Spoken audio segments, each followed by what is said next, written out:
ಮಂಗಳೂರಿನಲ್ಲಿ ಸುದ್ದಿಗಾರರೊಂದಿಗೆ ಮಾತನಾಡಿದ ಬಿಜೆಪಿ ರಾಜ್ಯ ಕಾರ್ಯದರ್ಶಿ ಹಾಗೂ ದಕ್ಷಿಣ ಕನ್ನಡ ಸಂಸದ ಕ್ಯಾಪ್ಟನ್ ಬ್ರಿಜೇಶ್ ಚೌಟ ಅವರು ಸಚಿವ ಸ್ಥಾನ ಹಾಗೂ ಸಂಪುಟ ದರ್ಜೆಯ ಸೌಲಭ್ಯಗಳನ್ನು ಅನುಭವಿಸಲು ಸದಾ ಮುಂಚೂಣಿಯಲ್ಲಿದ್ದ ಕಾಂಗ್ರೆಸ್ ನಾಯಕ ಜಮೀರ್ ಅಹಮದ್ ಖಾನ್ ಅವರು ಸ್ವಾತಂತ್ರ್ಯ ದಿನಾಚರಣೆಯಂದು ರಾಷ್ಟ್ರ ಧ್ವಜಾರೋಹಣ ಮಾಡಲು ನಿರಾಕರಿಸಿರುವುದು ಸ್ವಾತಂತ್ರ್ಯ ಹೋರಾಟಗಾರರಿಗೆ ದೇಶಕ್ಕೆ ಹಾಗೂ ರಾಷ್ಟ್ರಧ್ವಜಕ್ಕೆ ಮಾಡಿರುವ ಬಹುದೊಡ್ಡ ಅಪಮಾನ ಎಂದು ಖೇದವನ್ನು ವ್ಯಕ್ತಪಡಿಸಿದ್ದಾರೆ.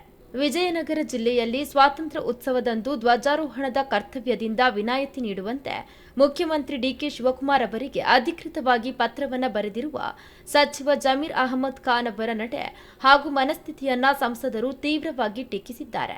ಪ್ರಮಾಣ ವಚನ ಸಂದರ್ಭದಲ್ಲಿಯೂ ಕನ್ನಡದಲ್ಲಿ ಪ್ರಮಾಣ ವಚನವನ್ನ ಸ್ವೀಕರಿಸದೆ ಕನ್ನಡಿಗರಿಗೆ ಕನ್ನಡಾಂಬೆಗೆ ಅಗೌರವವನ್ನ ತೋರಿದ್ದ ಸಚಿವ ಇದೀಗ ಮುಂದುವರಿದು ಸ್ವಾತಂತ್ರ್ಯೋತ್ಸವದ ಧ್ವಜಾರೋಹಣ ನಿರಾಕರಿಸುವ ಮೂಲಕ ದೇಶದ ಸಂವಿಧಾನ ಹಾಗೂ ಭಾರತ ಮಾತೆಗೆ ಅವಮಾನ ಮಾಡಿದ್ದಾರೆ ಎಂದು ಆಕ್ರೋಶವನ್ನ ವ್ಯಕ್ತಪಡಿಸಿದ್ದಾರೆ. ಈ ದೇಶದ ಪ್ರಜೆಯಾದವರಿಗೆ ಮೊದಲು ದೇಶ, ಉಳಿದೆಲ್ಲವೂ ಆನಂತರವೇ. ಹೀಗಿರುವಾಗ ಒಬ್ಬ ಸಚಿವನಾಗಿ ನಾಡಿನ ಜನತೆ ಹಾಗೂ ಸಮಾಜಕ್ಕೆ ಮಾದರಿಯಾಗುವ ರೀತಿಯ ದೇಶಾಭಿಮಾನವನ್ನ ತೋರಿಸಬೇಕು. ಅದು ಬಿಟ್ಟು ಕೇವಲ ಸಮಯದ ಅಭಾವ ಎಂಬ ಕುಂಟು ನೆಪವೊಡ್ಡೆ ಸ್ವಾತಂತ್ರ್ಯೋತ್ಸವದ ಆಚರಣೆಯಂತಹ ರಾಷ್ಟ್ರೀಯ ಕರ್ತವ್ಯಕ್ಕೆ ಅಸಡ್ಡೆ ತೋರಿರುವುದು ದೇಶದ ಸಾರ್ವಭೌಮತ್ವಕ್ಕೆ ಎಸಗುವ ನೇರ ಅಪಚಾರವಾಗಿದೆ.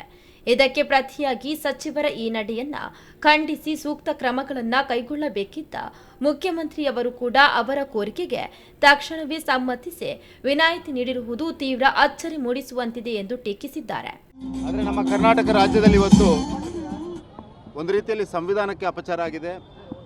ಈ ರಾಜ್ಯದಲ್ಲಿ ಸಂವಿಧಾನದ ಮೇಲೆ ರಾಜ್ಯದ ಹೆಸರಿನಲ್ಲಿ ಪ್ರಮಾಣ ವಚನ ಸ್ವೀಕರಿಸಿದಂಥ ಒಬ್ಬ ಸಚಿವರು ಜಮೀರ್ ಅಹಮದ್ ಖಾನ್ ಅವರು ಸ್ವಾತಂತ್ರ್ಯದ ಧ್ವಜಾರೋಹಣ ಮಾಡಲಿಕ್ಕೆ ನನಗೆ ಸಮಯ ಇಲ್ಲ, ಧ್ವಜಾರೋಹಣ ಕಾರ್ಯಕ್ರಮಕ್ಕೆ ಹೋಗಲಿಕ್ಕೆ ಆಗ್ತಾ ಇಲ್ಲ ಅನ್ನುವಂಥ ಒಂದು ಬಾಲಿಶವಾದ ಹಾಸ್ಯಾಸ್ಪದವಾದಂಥ ಮತ್ತು ಇಡೀ ಕರ್ನಾಟಕದ ಜನ ತಲೆ ತಗ್ಗಿಸುವಂಥ ಒಂದು ಹೇಳಿಕೆ ಕೊಟ್ಟಂಥ ಸಂದರ್ಭದಲ್ಲಿ ಮುಖ್ಯಮಂತ್ರಿಗಳು ಅವರನ್ನು ತತ್ಕ್ಷಣ ವಜಾ ಮಾಡೋದು ಬಿಟ್ಟು, ಅವರನ್ನು ಸಂಪುಟದಿಂದ ಕಿತ್ತೆಸೆಯೋದು ಬಿಟ್ಟು, ಅವರ ಕೋರಿಕೆಯನ್ನು ಮನ್ನಿಸಿ ಅದಕ್ಕೆ ಇನ್ನೊಬ್ಬರನ್ನು ಜೋಡಿಸುವಂಥ ಪರಿಸ್ಥಿತಿಯನ್ನು ಬಂದಿದೆ. ನಾನು ಒಬ್ಬ ಸೈನಿಕನಾಗಿ, ಈ ರಾಜ್ಯದ ಸಂಸತ್ ಸದಸ್ಯನಾಗಿ, ಭಾರತೀಯ ಜನತಾ ಪಾರ್ಟಿಯ ಕಾರ್ಯಕರ್ತನಾಗಿ ಇದನ್ನು ಖಂಡತುಂಡವಾಗಿ ಖಂಡಿಸ್ತೇನೆ.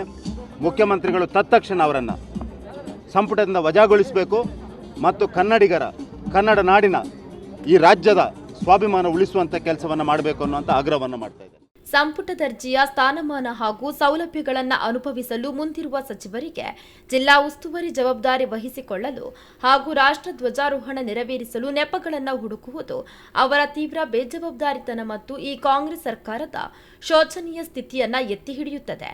ಕಾಂಗ್ರೆಸ್ ನಾಯಕರ ಈ ರೀತಿಯ ಸಾಲು ಸಾಲು ಅಸಹ್ಯಕರ ನಡೆಯು ಪ್ರಸ್ತುತ ಸರ್ಕಾರವು ಎಷ್ಟು ಮಹಿಳಾ ವಿರೋಧಿ, ಸಂವಿಧಾನ ವಿರೋಧಿ, ಕನ್ನಡ ವಿರೋಧಿ ಹಾಗೂ ರಾಷ್ಟ್ರ ವಿರೋಧಿಯಾಗಿದೆ ಎಂಬುದಕ್ಕೆ ಸ್ಪಷ್ಟ ನಿದರ್ಶನವಾಗಿದೆ ಎಂದು ತಮ್ಮ ಹೇಳಿಕೆಯಲ್ಲಿ ಖಂಡಿಸಿದ್ದಾರೆ.